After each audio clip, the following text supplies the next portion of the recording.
Good morning, fourth grade and parents watching. I hope you're having a terrific Tuesday. Let's go ahead and get started this morning with a math game. This math game is called Stand Up, Sit Down. As long as you give me the correct improper fraction, you can stand up. Whenever our answers don't match, go ahead and have a seat. But don't worry, the second you get the answer correctly said, go ahead and stand right back up. I'm going to show you some mixed numbers. Remember, a mixed number is when you have a whole number and a fraction side by side. I would like for you to do the 3 steps. Multiply the bottom, add the top, keep the same denominator, and you tell me the improper fraction. Here we go. 38/7. If you answer correctly, stand up.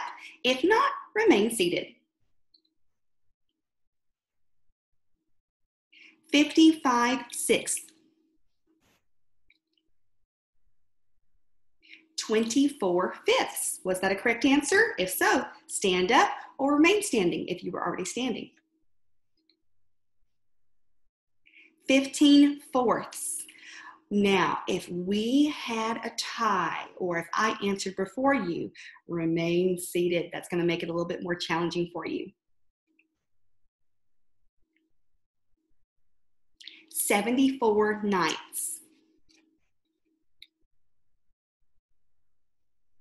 25/6. How did you do?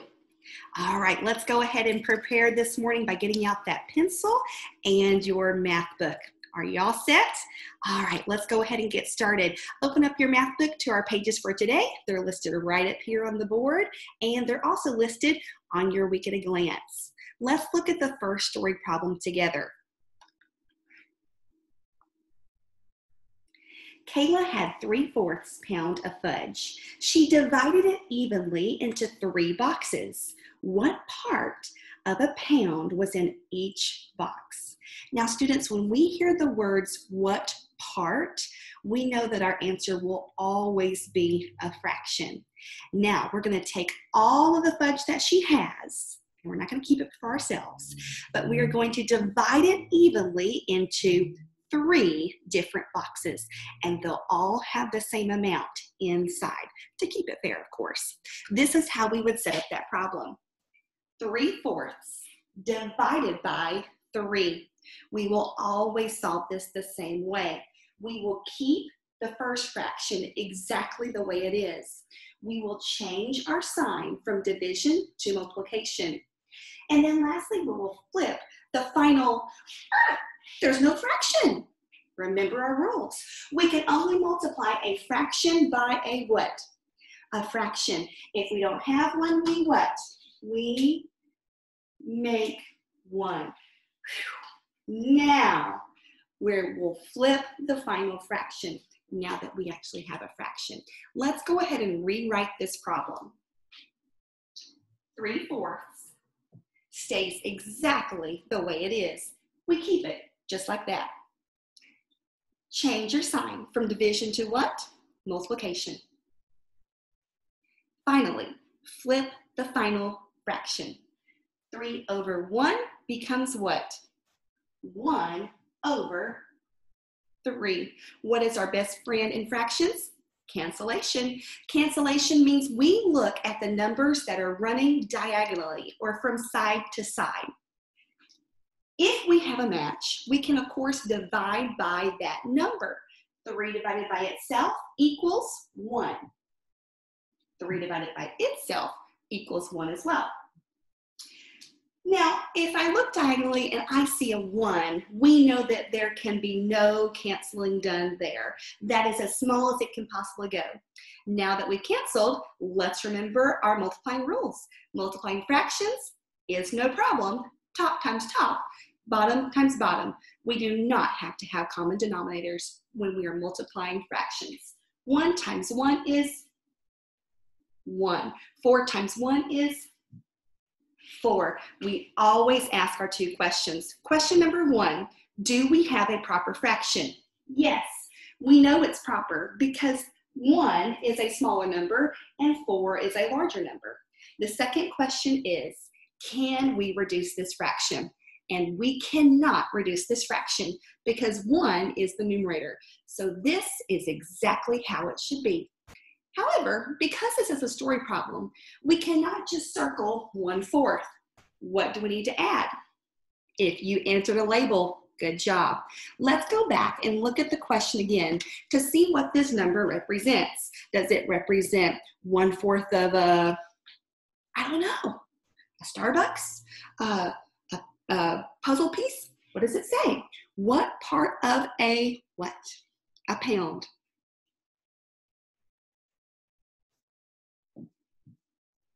LB. Now we can circle that. Let's go ahead and go down to section number 2. Let's look at that first green problem together. You'll notice that this is very similar to our story problem question. We have a fraction as our dividend and a whole number as our divisor, but the same rules apply. We can only multiply a fraction by a fraction, and remember this, because we're dividing, we can also say we can only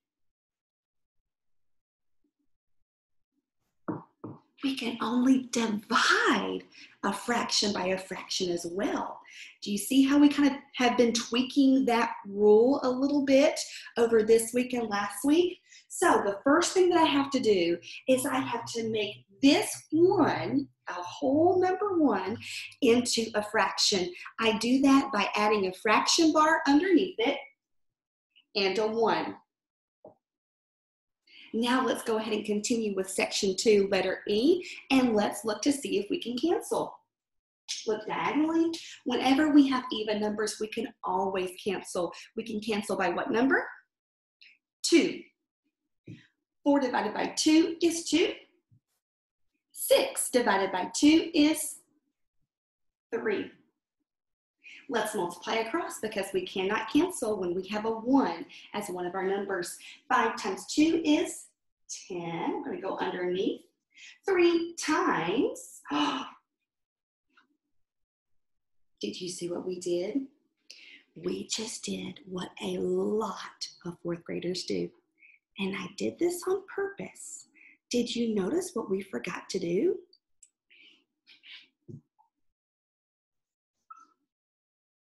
We forgot to do this right here.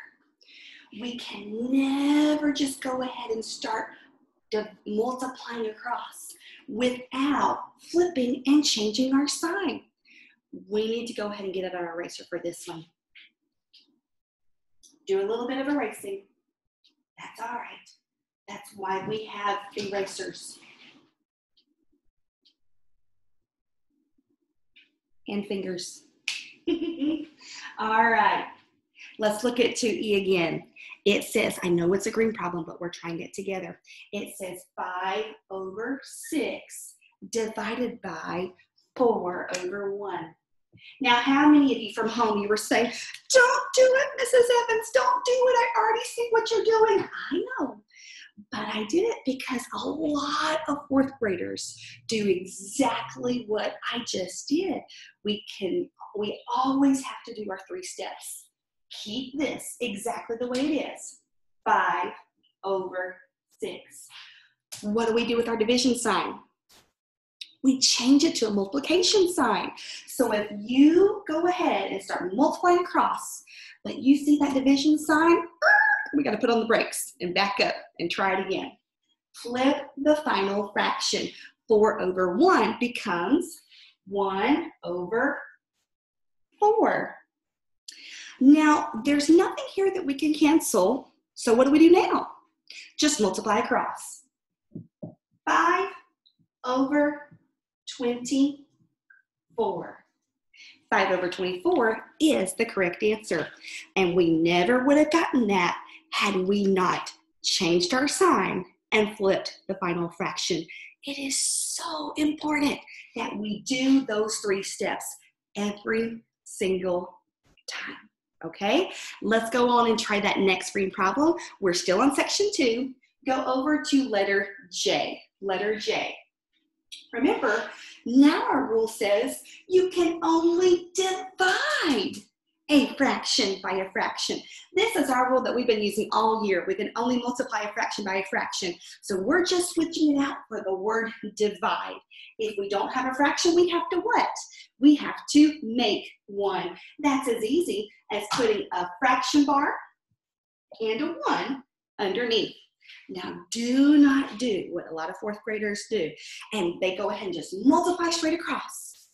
We have to do our 3 steps.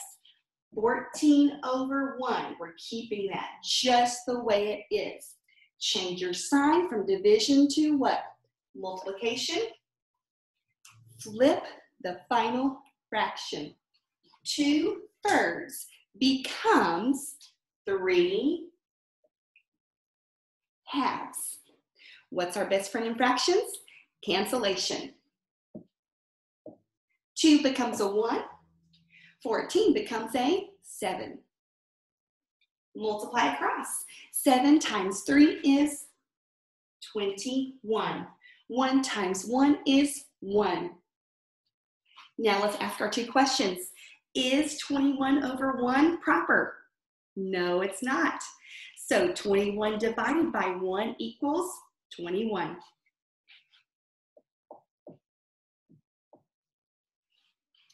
Very good. You will work all of the ones on this page exactly the same way. However, there is one that I want to point out to you. Now, for this one, we had the fraction on this side, the whole number on that side, meaning the fraction was our dividend, the whole number was our divisor. For problem J, the whole number was our dividend, the fraction was the divisor. It doesn't matter which side the whole number is on and which side the fraction is on, as long as you remember our new dividing rule. You can only divide a fraction by a fraction. If you don't have one, make one, meaning put a fraction bar underneath it and a 1. But I want you to go down to the last green problem. I don't even have it written on the board yet, but take a look at that.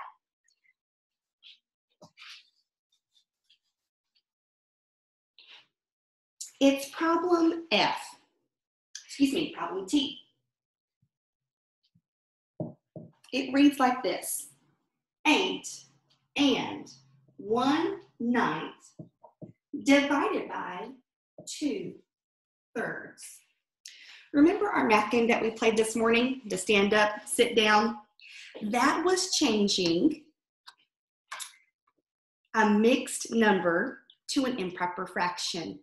We must do that same thing for a problem that looks just like this. We cannot work with the mixed number the way it is. We have to do our 3 steps, or sometimes we refer to that as our backwards C. We start here and go all the way up in the opposite direction. 9 times 8 is 72, plus 1 is 73. Keep the same denominator. Now keep this fraction just the way it is. I know it's improper, but we'll fix that later. Change your sign from division to multiplication. Flip the final fraction. 2/3 becomes 3 halves. Our best friend in fractions is cancellation. We're dividing by 3.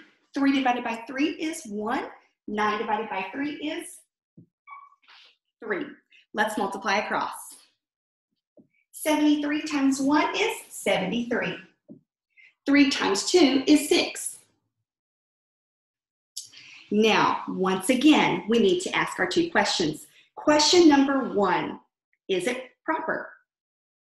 No, it is an improper fraction. When we have an improper fraction, that top number is going to topple over and become our dividend. The bottom number, our denominator, will become our divisor. 73 divided by 6. How many 6's can go into 7? 1. Multiply. 1 times 6 is 6. Subtract, we get 1. Compare. Is 1 smaller than 6? Yes, it is. Bring down the 3. 6 goes into 13. How many times? 2. 2 times 6 is 12. Subtract, you get 1. Compare, is 1 smaller than 6? Yes, it is. We do not have anything to bring down, so instead of bringing a number down, we're going to bring the 1 up. 1 over 6. Now let's look at that fraction. Is it proper? Yes. Is it reduced? Yes, because the numerator is 1. Okay, so let's review. You can only divide a fraction by a fraction. If you don't have one, make 1. Fraction bar, 1 underneath. Next, if you have a mixed number, we have to do our 3 steps to change it to an improper fraction. You will work all of the problems on this page exactly the same way.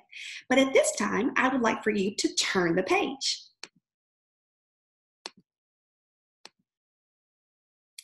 Let's look at section 5 together. And let's look at D, H, and L. The instructions tell us to circle the greater of each pair. Remember, when we are looking at items and comparing them to see which one is greater, we can only compare things that are alike. For example, for letter D, those 2 mixed decimals have different last names. That means the first decimal or mixed decimal has a last name of hundredths, but the second mixed decimal has a last name of tenths. Therefore, we cannot compare them as they are. We must make them so that they have the exact same last names, meaning they have to have the same amount of digits behind the decimal point. For the first one, this has 2 places behind the decimal point. That's why I said it was hundredths. For the next one, it only has 1. Its last name is tenths. We need to add 1 more place. In order to do that, without changing the value of that number, all we do is annex a 0. Now, I want you to pretend that the 1 and the decimal point are not there for both of those. Actually, I'm going to do this.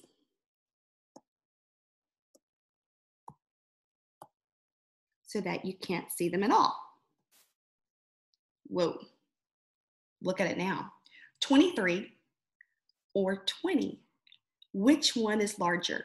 Now, think about a 20-year-old and a 23-year-old, or $20 and $23.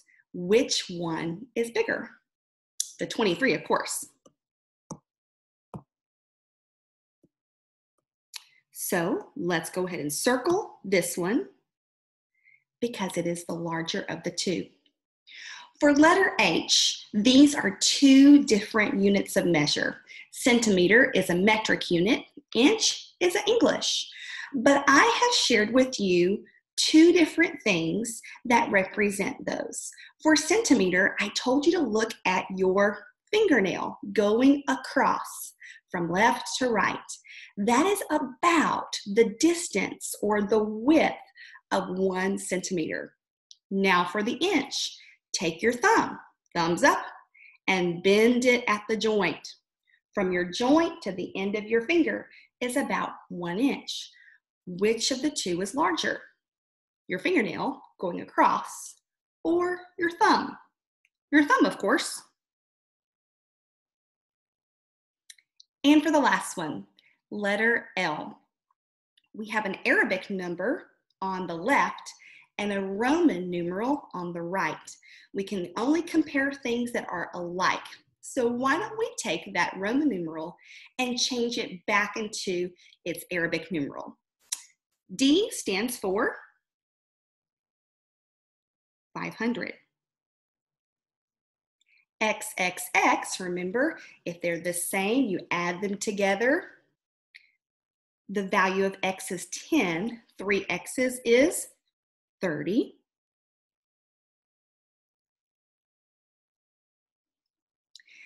Ix, smaller, subtract. We're subtracting 1 from 10. This is 9. Now when we put all of those together, like this,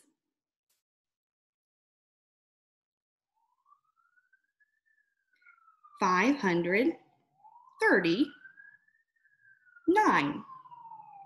The 5s are the same. The 3s are the same. The 5 and the 9 are different. Which one is larger? The 9. Therefore,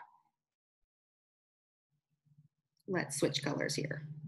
This is the greater value of the two. All right, guys. Now, I'm going to go ahead and stop our lesson for today. You have a couple of tasks for you. Task number 1, go ahead and do your dividing fractions. That's on the front page. Your other task is to do as much of the review as you possibly can. Remember, when it comes to comparing, you can only compare things that are alike. All right, I'm going to go ahead and stop sharing my screen so you can get on me just for a second. Remember, when you're doing that front page, don't go too quickly. Otherwise, you might forget to do your 3 steps of keeping the first fraction just the way it is, changing your sign from division to multiplication, and flipping your final fraction, okay? Those 3 steps are so important. Okay, guys, I hope you have a wonderful, terrific Tuesday, and I look forward to seeing you later on today during our FaceTimes. Talk to you later. Bye-bye.